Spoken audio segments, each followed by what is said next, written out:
નમસ્કાર વિદ્યાર્થી મિત્રો, રાજુ મેકવાનની યુટ્યુબ ચેનલમાં આપ સૌનું સહૃદય સ્વાગત છે। વિદ્યાર્થી મિત્રો, આજે આપણે સંક્ષેપીકરણની ચર્ચા કરવાના છે।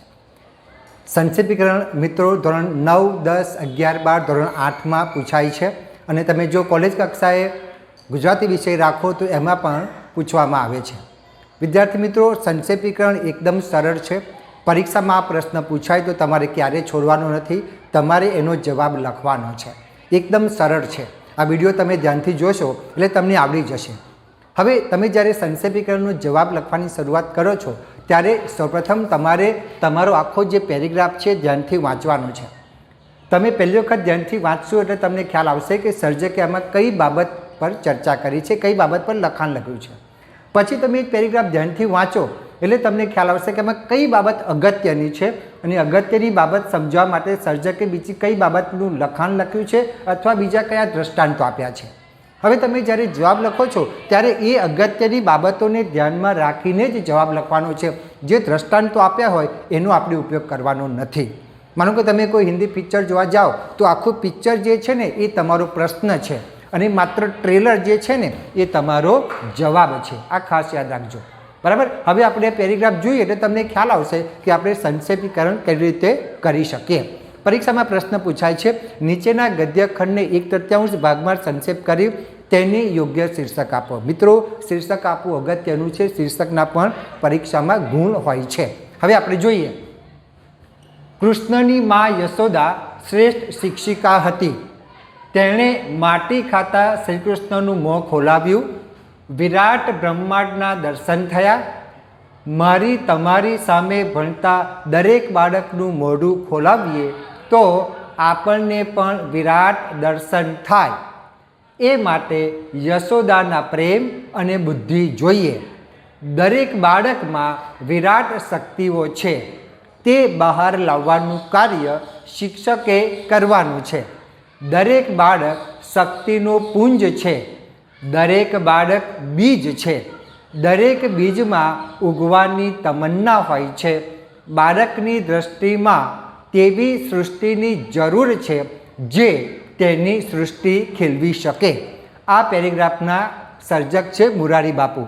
તો તમને વિદ્યાર્થી મિત્રો ખ્યાલ આવી ગયો હશે, આમાં માતા યશોદાની વાતની સાથે શિક્ષકને સાંકળી લેવામાં આવ્યા છે અને જો શિક્ષક જે છે એ માતા યશોદાની જેમ પ્રેમથી બાળકનું ઘડતર કરે તો એ પ્રેમથી જ તમે વિદ્યાર્થીમાં વિકાસ લાવી શકો।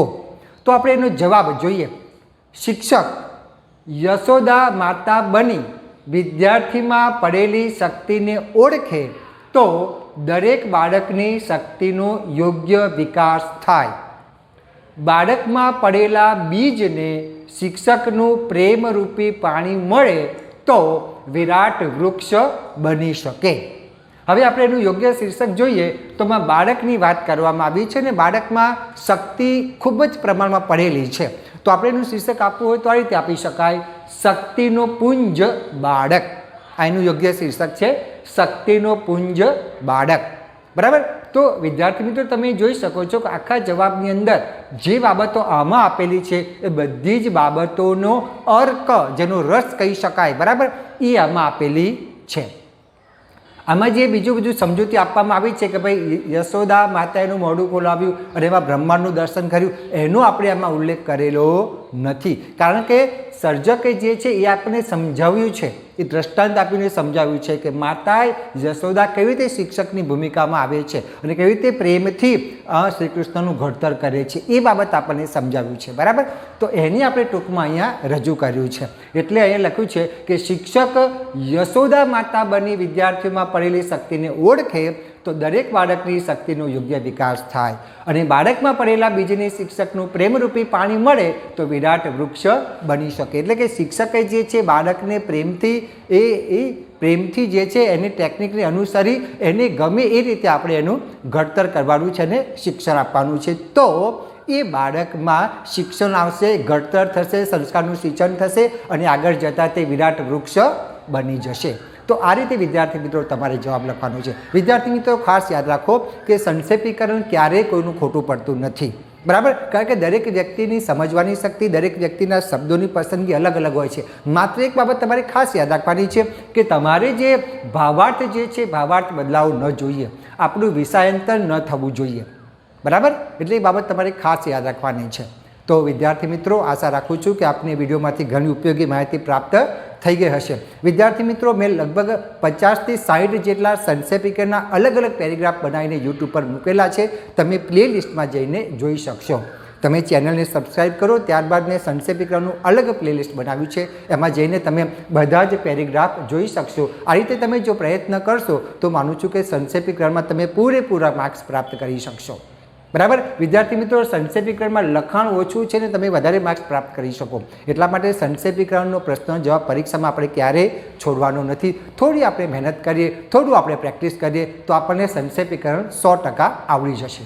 વિદ્યાર્થી મિત્રો, મારો વિડીયો પૂરો કરતાં પહેલાં આપણી એક બાબત ખાસ જણાવી દઉં કે જો તમે મારી યુટ્યુબ ચેનલ પર નવા આવ્યા હો તો મારી યુટ્યુબ ચેનલમાં આપને ધોરણ 1 થી 12 ગુજરાતી વિષયને લગતા અભ્યાસ, સ્વાધ્યાય, વ્યાકરણ, ગદ્યાર્થ ગ્રહણ, પદ્યાર્થ ગ્રહણ, અર્થ વિસ્તાર, સંક્ષેપીકરણ, અહેવાલ લેખન, વાદાત્મક ગદ્ય, ભાવાત્મક ગદ્ય, અરજી લેખન, પત્ર લેખન, સમાસ, છંદ, અલંકાર, રૂઢિપ્રયોગો, કહેવતો, કહેવત કથાઓ, અધ્યયન નિષ્પત્તિના વિડીયો, આદર્શ ઉત્તરવહી ધોરણ 10 અને 12માં કેવી રીતે લખી શકાય, 9 અને 11માં કેવી રીતે લખી શકાય, તેમજ તેના નમૂનારૂપ ઉત્તરવહીઓ, સાથે સાથે શાળામાં કાર્યક્રમનું આયોજન કેવી રીતે કરી શકાય, આના નાટક અને ગરબા એની સ્ક્રિપ્ટ, આ બધું જ આપને મારી એકમાત્ર યુટ્યુબ ચેનલમાં મળી રહેશે. વિદ્યાર્થી મિત્રો, તમારે ચેનલને સબસ્ક્રાઈબ કરવાની છે, ત્યારબાદ તમે પ્લેલિસ્ટમાં જઈને જોઈ શકશો. તો અહીંયા મારો વિડીયો પૂર્ણ કરું છું. ફરી વખત આપણે નવા ટૉપિક સાથે મળીશું. ત્યાં સુધી આપની રજા લો. આવજો વિદ્યાર્થી મિત્રો, આવજો.